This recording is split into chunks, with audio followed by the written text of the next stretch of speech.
Hello, next community. So, yeah, it was worth it for me to step away from the project last night, and I got to thinking about it. There's several things that could be going on here. And one, I formatted this drive because of the SCSI utilities back there in the 1024 blocks. And I think these SD cards are all formatted to 512. Now, I've heard there are some advantages to going to 1024 in some cases, and other advantages to staying with 512, which I think Next Step by default does 512.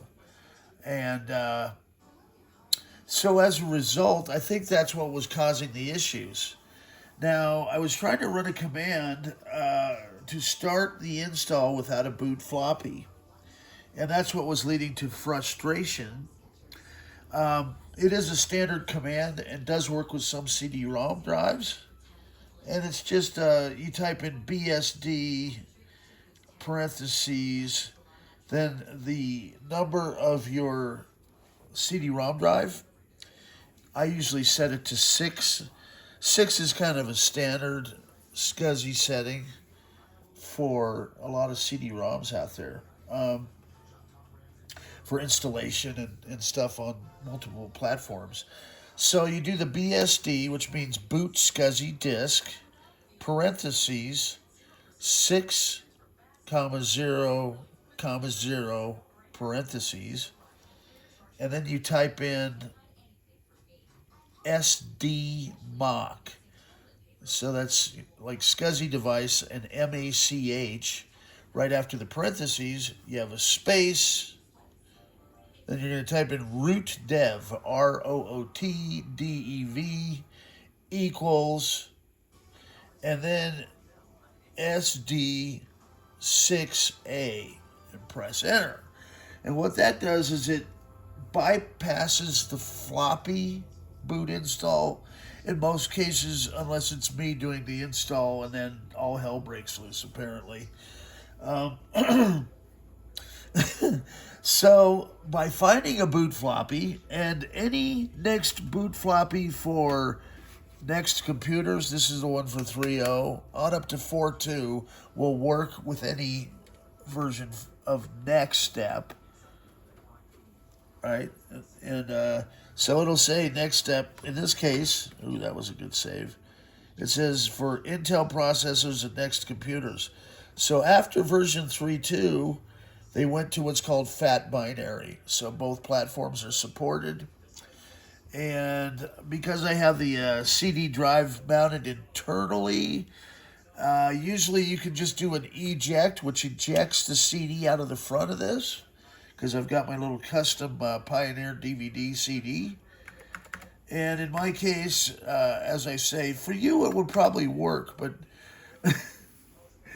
for me, it's going to make my life difficult, especially if I'm doing. It's kind of like when you're shooting the photons or electrons through the slots, and when they're not being observed, they're just a straight line. But when they're being observed, it scatters. It's pretty weird. So that's kind of like what happens whenever I'm on camera doing this. All hell breaks loose for whatever reason.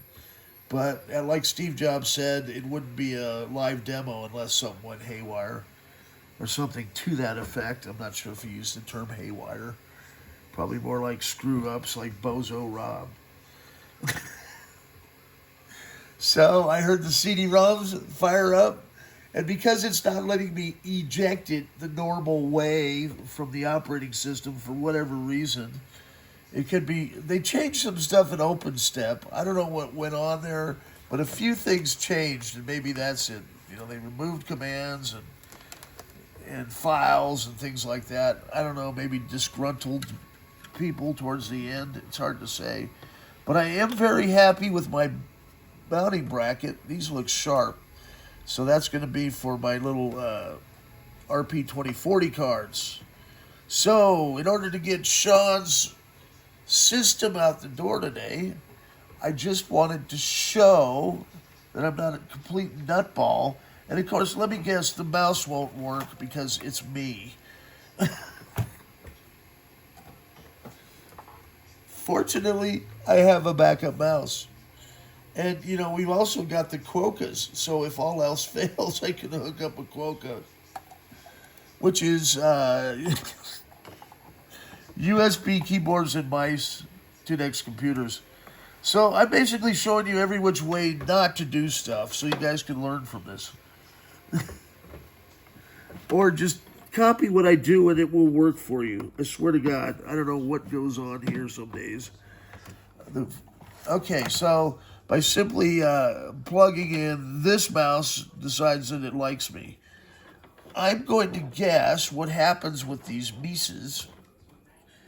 And how is it you can have one cord and it's going to get tangled around anything near it without moving it? So I take these 4 screws out and I've got replacement cables. I think that's probably what's happening here. After all these years, like the cables usually tend to break inside here. So I got little replacement cables for $14.95. If you have a mouse giving you problems, that's more than likely it. Let's see if I turn the headlight lamp off. That probably gives us a little better view. So I've got open step the disc there, and it's making me jump through hoops. I'm sorry to be so pessimistic on things. We click disk over here on workspace and eject. And with any luck, we'll hear it eject out the front there. Dun, dun. Come on. Just one thing. Just eject the disk. I don't know why. Or do I have to highlight it? Is that what it's looking for? Oh, man. No, there it goes. Come on. Yay. Okay, so what I'm going to do now is we're going to power off. If it lets me. I'd really like it to do it within, say, 5 minutes. Because I just pressed the power key and just do something. There we go. For a brief second, it let me do something. Log out. How about that? We'll do log out. Ay, ay, ay. Are you just going to power off for me? This is why I think these SD cards seem to be slower in response times. I'm not sure if they should be running this slow because, we've got the custom configuration file in there that's supposed to bump it up to max speed. I've got a known good, this is a turbo cube dimension. I don't have the dimension plugged in, but this cable should work just fine. Maybe it's something to do with the length of the cable. There we go. Now we're making progress. Okay, so my method to the madness here. I'm going to go ahead and unplug our Zulu RP2040. Don't worry, I'm in a good mood because this is going to work. Okay, so you want to look for this little notch right here. It's not a notch, actually, it's a bump. And it's going to match up with your 50-pin controller. Have good light on. That's why I have my little headlamp. Not so I can just look like a dork. Okay, so you match them up. And you want to make sure that both ends are seated, right? Even a slight misalignment, and it won't find this disc. Now, sanity check. I've got another boot floppy I found. I'm going to install Next Step 3.3 because that was an Open Step 4.1, and I didn't want to go through the process of dealing with 4.1 install and then 4.2. I'd much rather have 3.3. There's some advantages because you get the 3.3 developer tools and 4.2. Okay, so we're going to put this in. My little slotted CD up here, and I've got the boot floppy.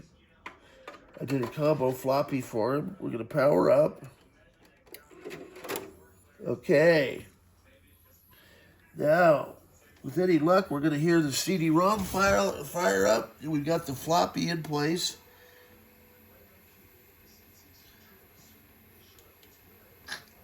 Testing system is going to go to, and it should say something like bad label. And that's because I have this drive formatted. Why it wasn't working last night, I just, sometimes you just have to step away from the computer and let it cool down. Because I think they think, and they're like, "Oh, I don't want to leave the black hole." Sean's going to be very happy with this. I, you know, you guys can see that I'm really trying, and I'm starting to make progress, believe it or not. It may not happen all in one day. Once I have this all set, we're good to go. Okay, you're going to see bad version label. I hope I'm recording this too. Is it? Yes, good. Okay, so boot command SD. So it's going to go through, and it's saying there's nothing on the label because we haven't done the install. You'd be surprised how many times I get, "Hey, the computer won't boot." Well, you have to have the operating system on there. That's what we're about to do.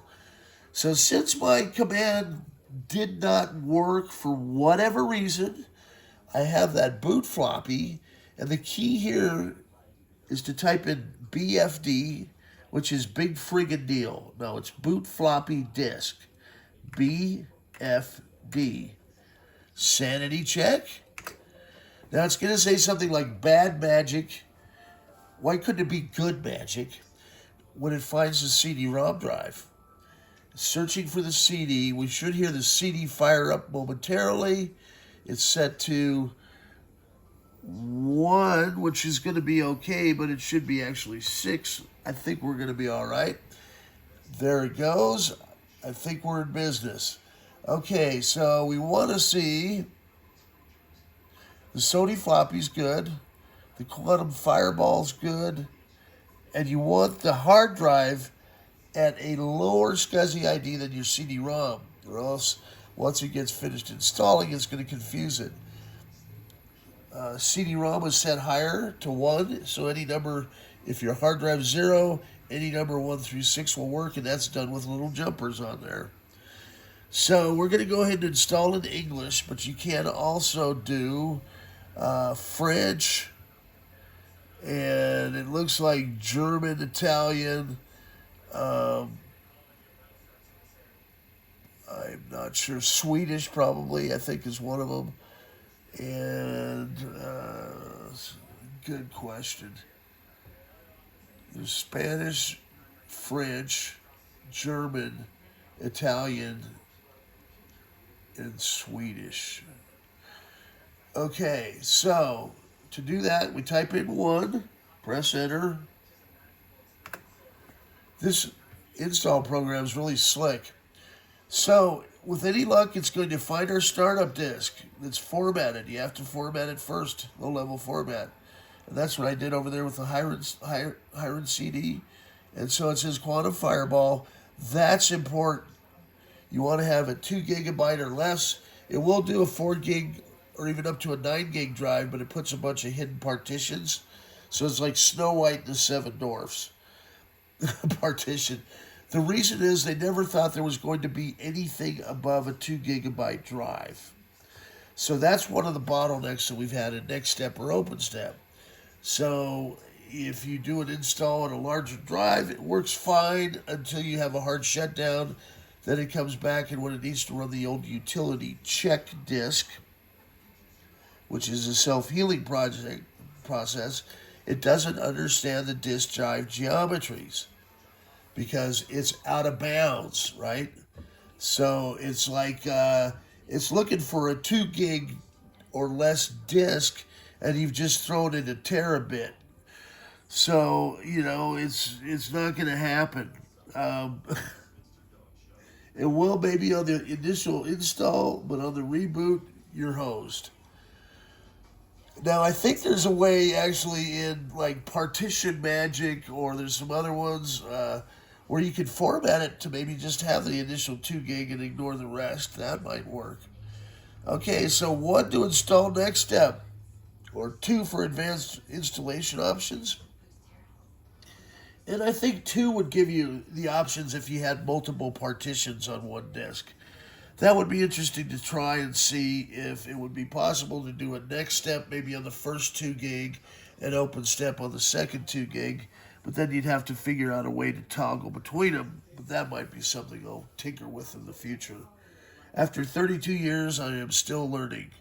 So we're going to type 1 and press enter. So 1 to start installing next step, yes. 2 to quit the install program. We're going to go ahead and install this sucker and see if it works. So now what it's doing is it's taking our pre-formatted drive, and that was done, doing a low-level format. And this did 1024 blocks. So I think this is the first time I've ever been successful in having a 1024 block format for one. That thing will let you do up to, like, I think it's double that, so you can do a 2048 and then double that again, which is what, 4096? And I guess that would mean that the block sizes are really larger, which might have some advantages if it, runs faster. But I think next step, after 1024 blocks, I don't know that it would support anything above that. And the reason is, it's 1994 tech. At least the 3.3 is. Then OpenStep 4.2 was released in 96, 97. And Apple actually helped there because that was after the acquisition and merger. And they wrote actually the VESA driver for Intel. So it made it really easy to configure VESA for video because a lot of the computers at that time had built-in onboard video with VESA support. So it's kind of created this bridge from next step to open step. I'm just kind of talking away here. I wanted to see this, how it's installing, okay? I am going to let the camera run and do its thing so you guys can go walk away, go make a pot of coffee or whatever. I'm going to let this thing do its thing because I've got so much on my plate. I'm going to go ahead and start another project.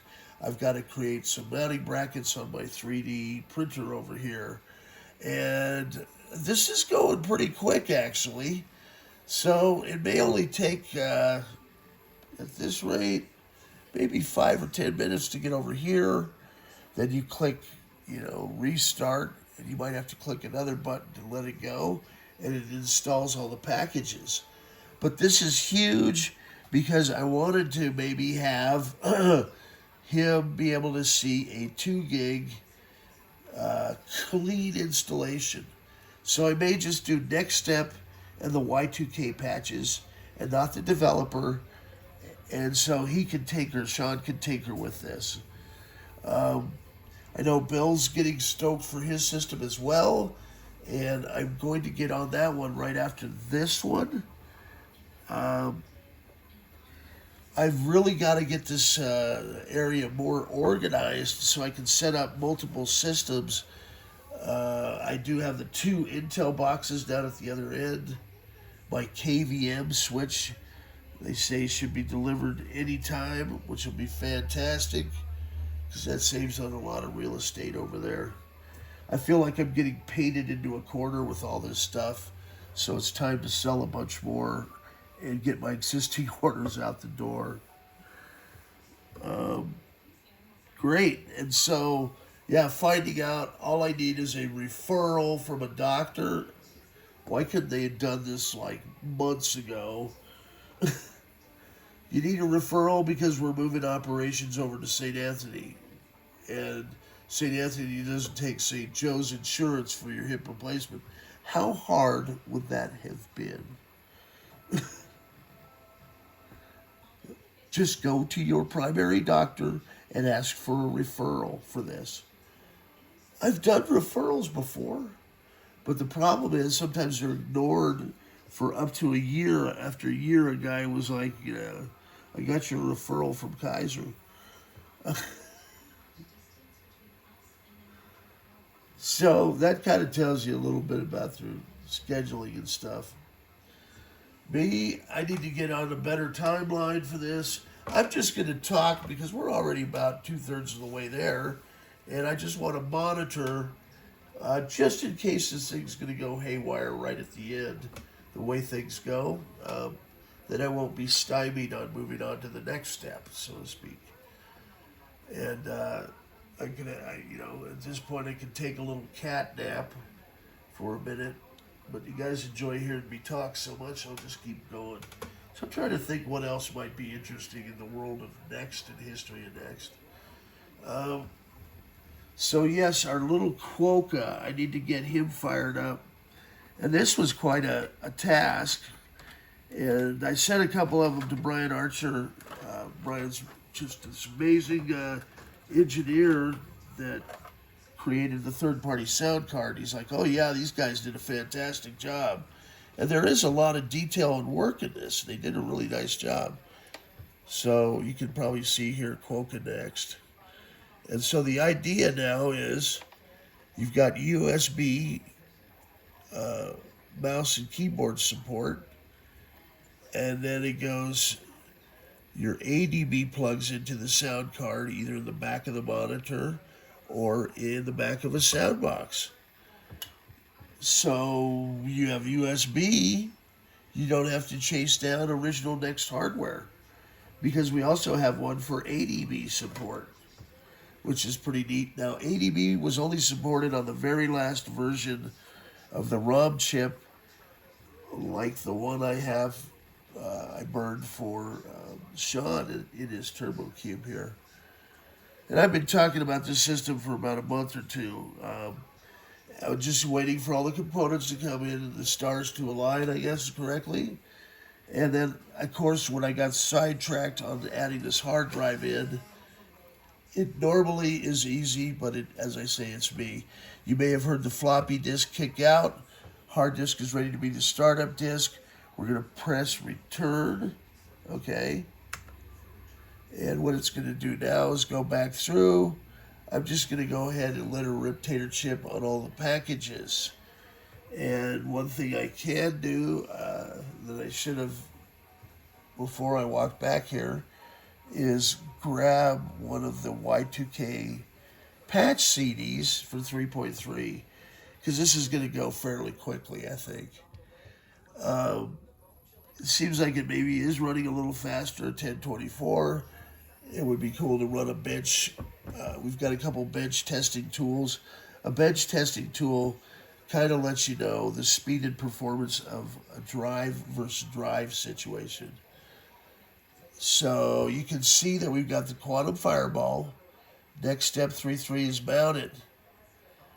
The label is disk. That means that we've got a clean install of Next Step, which is huge. So all of this boot information is actually coming off this hard drive, and you can probably see it flashing over here.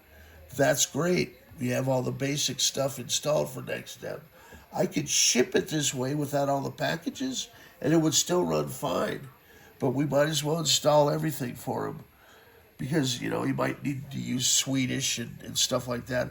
There's plenty of room on a 2 gig drive. It was amazing how much they could do in a very small footprint.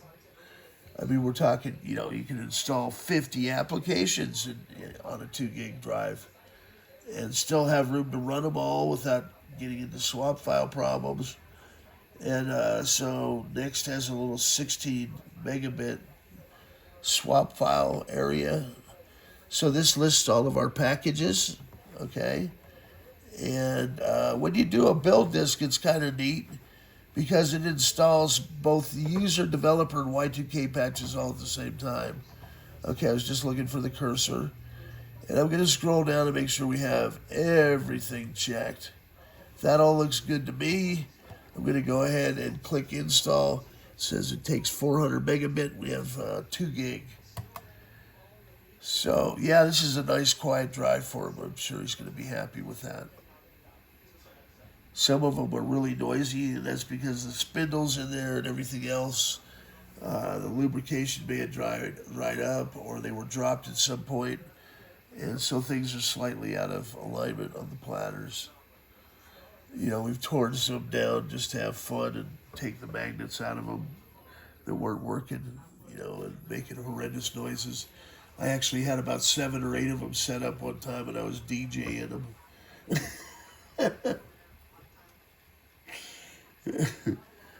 What is it? I think Madeline said she's a really nice customer down under. She's like, "You have too much time on your hands, Rob." And I was like, "I really don't, but I do sometimes." And it's not like I am volunteering to have to sit and babysit installations like this. And that's what's nice about the SD cards, right? So we're getting the equivalent of 7 hard drives, 4 gig hard drives on this, which is pretty amazing. In contrast, like to get to say 32 gig in days of old, with those 4-inch, I mean, they're really heavy drives. I probably have one sitting right here. They're like boat anchors.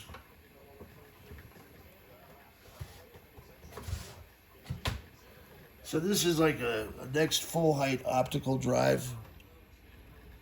And if you have one of these in your cube, unplug it immediately. One of my customers, Paul, I've been shipping stuff back and forth to him, right? Like clean installs of Next Step and Open Step on these RP2040 cards. So you have it here. And I'm like, man, we put new caps on your motherboard. It's a brand new card, brand new SD. I've sent you 2 backups. He's like, yeah, it still panics. And then he finally said something, when I plug in the CD-ROM drive. And I was like, CD-ROM drive? No. I swore, I said, do not plug in the optical drive. But optical drive may not have registered. And, I'm trying to help people learn. But what happens is, this was cutting edge technology. These were the first optical drives on Earth. And Next really pushed Canon to come up with this tech. And you can imagine, to rely on something that's basically still in beta as your main boot source, the concept was good. I'll show you one of the discs here. If I can get it loose. Okay. So these optical discs, this is the only way you could buy a cube. And it's a 256 meg optical disc. And so the idea was, in this drive, you have a laser. And the laser burns 1s and 0s. And, while rotating. And so you had read-write capabilities. So you could come back out and then it would erase everything. And the concept was pretty cool. It was a computer in your pocket. So, in theory, you were supposed to take this over, if you're traveling even halfway around the world, and plug it into the optical disc in a cube, and it would boot up as your cube. Now, the problem was, I think, I've heard this, is not all of the optical discs were calibrated within tolerance. So one of the issues was they take an optical disc over to a cube with an optical drive, and it would start to boot because the boot information was all on here too, the operating system. Some of them had dual optical drives, but most of the time it was just a single optical drive until somebody got sanity, and I think they actually had a 40 megabit swap file drive that was that size. And then they eventually went to the Max Tor 330 and 660 meg drives. Now, the option to have those put in, I've got the original price list from 1990 and 89. We're talking for a 1 gigabyte drive was $4,000. I think the 660s were still well north of 1,000, and the 330 was, I think, around close to 1,000 for a 330 megabit drive. But those old drives are full height. They make great door stops if they're not working. But there's guys that have gone in and been able to fix them just by replacing capacitors and being wizards at disassembling those things. Because it's not an easy chore to disassemble and then reassemble and have everything aligned. So I'm sure they must have some additional hard drive tools to ensure alignment. I'm not sure if they do that through signaling, like an oscilloscope, or how that's done. It'd be interesting to see. Now I've got, I think I've talked a bit about the hard drive recovery, because a lot of times people's drives crash. That's their whole life's work. And I've been lucky a couple times in saving people's work for them. An example was these guys called in a panic, and they said, we can't tell you what's on it for proprietary reasons, but it is running Next Step, and nobody can get it working because nobody understands what Next Step is. And I said, sure, send it on down the pike. And it was an Intel box, and I'm like, okay, I'm fairly good with Intel, and I think it was even running version 3.1. But the drive wasn't coming up. And so I said, okay, rather than muck with this system, because I'm not really sure what it is used for, I'm going to build a clone system and just look at the components. And I was able to do that, do a fresh install on it. They call it being nice. Next Step Intel Compatibility Expert. So the acronym was NICE certified. Now, I don't know if I was ever nice. I'm just kidding. Certified, but I'm up there with the best of them. And my guru tech that had the side hustle, Max Pollard, helped me for probably 15 years. And I had employed his soon-to-be wife back then, Elisa. She worked for me for about 7 years as my secretary. She was phenomenal. And she went on to manage kids. They had quite the brood going. So, yeah, it was, really fun working with the folks. Some work environments, you kind of rub, elbows with people the wrong way. With Next, I never experienced that. There was maybe one or two people, but the entire time, the customers have been fantastic. The Next users are fantastic, and I consider many of them, really friends, even though we've never had the face-to-face meet. It's fun to just call and catch up, and I probably have 50 or 60 customers like that at least. So that's fun for me, and I get to work from home. They understand my sense of humor sometimes. Because, here, I never thought I'd be going 32 years later. Like Shannon Edwards had a business called Deep Space Technologies. And, we're really good buddies. I actually visited him out at his place in Maryland, as did my dad back in the day, delivering some Next hardware. I sent my dad on missions. So we partnered up on a couple deals, and he wound up closing down Deep Space, but he was doing a volume like probably 50 or 100 times what I was doing. But he's right there in the heart of, where all the three-letter agencies were, and I couldn't believe what he was selling the systems for back then. I was like, no wonder you're buying them for me and flipping them. I'm not going to put those numbers out there, but it was close to what the original retail price was. And that's, even for the cheapest system was over 4,000. I only wish that I would have seen one in my later years at CSU because it would have made short work on so much stuff. I can't tell you how many times I was frustrated by being on Windows.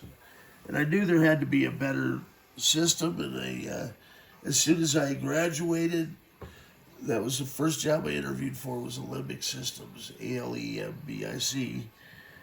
and sat down for 5 minutes at a Next and said, I'm in. Yeah. And this was friends of our family. Mr. Pratt and his son Dale, they had 8 kids.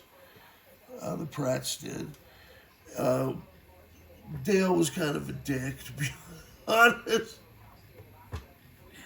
Dale, if you're out there, I hope you're not as dickish as you were back then. Because a lot of people thought the same thing. But, maybe it wasn't as much that as he was just kind of a hard-nosed guy. But I got hazed quite a bit because I didn't really know much at all about Next. I just kind of walked into it. And I apparently was the chosen one because Next shut down their hardware production line the same day I started selling Next computers and software. And unlike everybody else panicking in the office, I thought they were kind of joking. Oh yeah, sure, Hayes the new guy. But I said, well, there's an opportunity here. Here lies an opportunity because there's going to be companies panicking, selling, in the fire sale. And there's going to be other companies that need hardware. They even have purchase orders pre-approved, and now their vendors can't supply them. And so those guys, they started getting on the phones, and sure enough, they found a firm in Chicago that was ready to bail on all the hardware they just purchased. I think they sold it at a bit of a loss. I'm not sure if, Alembic was the ones that sold it to them, but we wound up flipping it all to the Air Force, and I think they made about $50K on that, and then additional money on the training center they put in for Next. So it was pretty neat because I had a unique experience of being, getting to learn the operating system and tools. And I did, a lot of developer work at CSU. And I need to find my COBOL project where the professor wrote best in class out of 200. And that made me feel pretty good because I wasn't even a computer science major. And COBOL is pretty much living hell. Compared to the Next developer tools. Once I sat down and even tinkering, not knowing what I was doing, I could not believe that I'm sitting there being able to build a database, that's linked and functional in like under 30 minutes. And something similar to that on COBOL took me thousands of hours, right? And, just pouring through and compiling and finding little errors and cleaning that up. And then finally having success was great. And I'll never forget, I had like 200 pages of code. There's probably 100 lines, per page. And it would compile and it'd get all the way to the end and then it wouldn't work. And, real head scratcher. And, I poured over it because in code, it's like every little character in space means something. Sure enough, it was called a nested bug. So the professor caught it. He's like, I see what it is. And nobody would have ever been able to catch this. But I had 2 parentheses that were closed, and he needed a little space with nothing between them. Did that, and the whole thing, worked flawlessly. And they were oohing and ahhing because I had taken the screen had coordinates and vectors on it. And so I was able to code those in with color. So my Cobalt project was in color, and I made an American flag appear on the screen, and it was an indexing system for a blockbuster video, which is kind of how the World Wide Web works. So that gave me a pretty good understanding of what was coming. And let's see, how far are we? We're 13%. I could continue this discussion as I go along. I hope it's entertaining at any rate. You're kind of seeing stuff install here. And I think there's 2 views, but I'm hesitant to do anything to mess this up. I thought there was a log file view. Let me see if I can pull this corner down, maybe. I seem to recall maybe there's a log file that lets you actually see all these.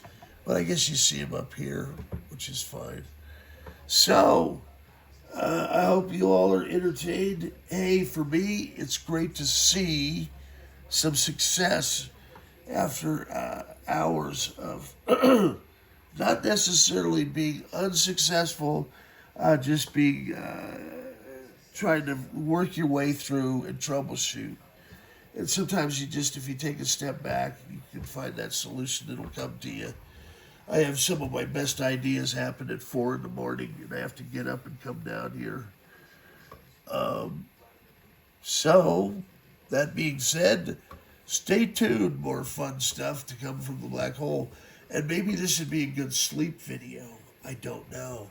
There's not a whole lot of props or graphics going on. And you don't have to see my ugly mug, which is the best part of this. It's not that I'm camera shy. I kind of am, but it just, I become really subconscious and worry about everything being in place. Especially around my nose, because it gets gross. I'm dealing with all kinds of crap. I won't go into details. It's allergies. It's using the CPAP machine, and it's driving me nuts. You can probably hear a little nasal twang. So I'm going to go ahead and clear my head and get a couple more projects here. I think I'm going to start integrating Bill's cube for him. So I can set it in effect right on top here. And we'll take the ball and run with it. All right, have a great day. You'll see some more videos later today.